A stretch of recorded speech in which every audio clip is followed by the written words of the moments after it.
ఓ పక్కనేమో గ్లోబలైజేషన్ అయింది, కులాల అంతరంగం తగ్గిపోయింది, అన్ని కులాలతో పాటు కులాంతర వివాహాలు జరుగుతున్నాయి. అందరి పిల్లలు అమెరికా లాంటి పాశ్చాత్య దేశాలకు వెళ్ళారు, బాగా చదువుకోగలుగుతున్నారు, జీవన విధానాలు మారినాయి. కానీ చంద్రబాబు నాయుడు లాంటి వ్యక్తుల యొక్క హృదయాల్లో, మైండ్లో మాత్రం దళిత జాతి పట్ల తక్కువ చూపు ఇంకా కొనసాగుతూనే ఉంది. అసలు దళితులు ఎవరైనా పుట్టాలా అని కోరుకుంటారా అని అన్న పదమే ఈ భూమి ఉన్నంతకాలం చంద్రబాబు నాయుడు దళిత సమాజం క్షమించదని చెప్పి అంటున్నాం. నిన్నేమో అకాలంగా ఓ ప్రమాదంలో మరణించిన మా సోదరుడు సింగయ్యని కుక్కపిల్లతో పోలుస్తాడు, దారుణాతి దారుణంగా మాట్లాడతాడు. ఆయనే కాదు, ఆయన క్యాబినెట్ మంత్రులుగా పనిచేసిన వాళ్ళు, విప్పులుగా పనిచేసిన వాళ్ళు చాలా దారుణమైన వ్యాఖ్యలు చేస్తూ వస్తున్నారు. ఈ సందర్భంలో ఇంతమంది మహానుభావులు పుట్టిన ఈ దేశంలో రాష్ట్రాన్ని పరిపాలించే బాధ్యతల్లో ఉన్న ముఖ్యమంత్రి స్థాయి వ్యక్తులే ఎంత దిగజారుడు మాటలు మాట్లాడితే, ఓ చిన్న కుటుంబంలో పుట్టి ఓ మంచి కార్యకర్తగా ఎదిగి బాపట్ల పార్లమెంటు స్థాయికి ఎదిగిన నా సోదరుడిని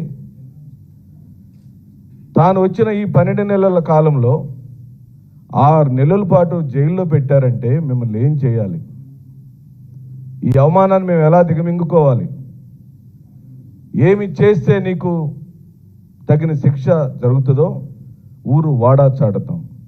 నిన్ను గద్దె దింపేదాకా ఈ మహానుభావుడు సాక్షిగా వారి ఆశయాలను పొందిపుచ్చుకున్న మేము మా జీవన విధానాల్లో మార్పు తీసుకురావాలని బహుముఖంగా పనిచేస్తున్న జగన్మోహన్ రెడ్డి గారిని మళ్ళీ రాష్ట్రానికి ముఖ్యమంత్రిని చేసుకుంటేనే దళిత జాతికి తిరిగి మళ్ళీ ఆత్మ గౌరవం దక్కి తీరుతుందని చెప్పి నిర్ణయం తీసుకున్నాం. ఓ పక్కన అంబేద్కర్ విగ్రహాన్ని ప్రైవేటీకరించే కార్యక్రమం జరిగింది. అంటే నీ ప్రిన్సిపల్స్, నీ సిద్ధాంతము, నీ నరనరాల్లో, నీ రక్తంలో, నీ అణువణువున దళిత వ్యతిరేక భావాజలం ఉంది కాబట్టి నువ్వు పరిపాలించడానికి పూర్తిగా అనర్హుడు అని ఈ సందర్భంగా మేము మనవి చేస్తూ, ఘనమైన నివాళిని అర్పించడం అంటే వారి సిద్ధాంతాలను, బాబు జగజ్జీవనరావు గారి సిద్ధాంతాలను జగన్మోహన్ రెడ్డి గారు ఈ రోజున అన్ని కులాలకు, అన్ని మతాలకు, ప్రాంతాలకు సమానమైన న్యాయం, సామాజిక న్యాయం జరుగుతూ మాకు రాజకీయ పదవులు ఇస్తూ సామాన్యమైన కుటుంబాల్లో పుట్టిన మమ్మల్ని అందరినీ శాసనసభ్యులుగా, ఎంపీలుగా చేసిన ఘన చరిత్ర జగన్మోహన్ రెడ్డి గారు అయితే, మమ్మల్ని అవమానపరిచిన చరిత్ర చంద్రబాబు నాయుడు దాని సందర్భంగా నేను మనవి చేస్తూ, మన మధ్యలో ఇప్పుడు వర్కింగ్ ప్రెసిడెంట్ కనకారావు గారు ఉన్నారు. ముందుగా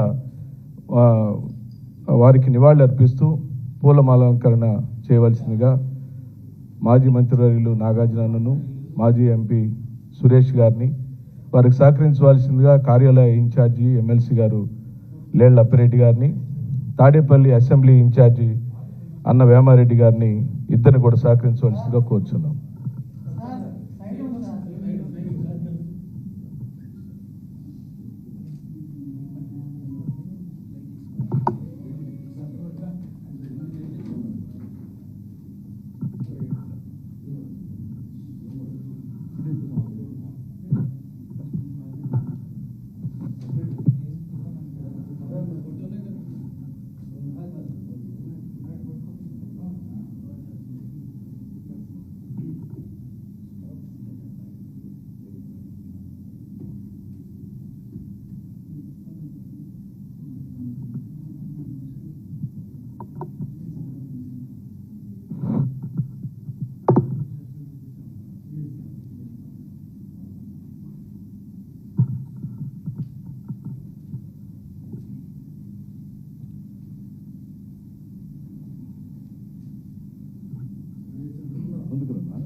కనకారావు గారు.